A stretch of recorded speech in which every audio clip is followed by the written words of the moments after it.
दहशत गर्दी में फिर इजाफा। टीआई खान में सिक्योरिटी फोर्सेज के काफिले करीब खुदकुश धमाका, 2 एहलकार शहीद हो गए। ISPR के मुताबिक टीआई खान डिस्ट्रिक्ट में गाड़ी में सवार खुदकुश हमलावर ने सिक्योरिटी फोर्सेज के काफिले करीब खुद को धमाके से उड़ा लिया।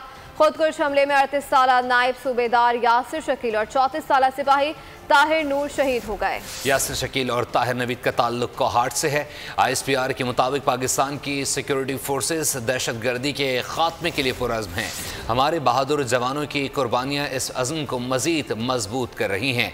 इस बुज़दिलाना हमले की जिम्मेदारों को जल्द कानून के कटहरे में लाया जाएगा। अफसोसनाक वाक़या पेश आया है, दहशत गर्दी एक बार फिर सर उठाने लगी है। DI खान में सिक्योरिटी फोर्सेस के काफिले के करीब खुदकुश धमाका हुआ है, 2 एहलकार शहीद हुए हैं। ISPR के मुताबिक DI खान डिस्ट्रिक्ट में गाड़ी में सवार खुदकुश हमलावर ने सिक्योरिटी फोर्सेस के काफिले के करीब खुद को धमाके से उड़ा लिया। सब्सक्राइब करें और बेल दबाएं ताकि कोई खबर रह न जाए।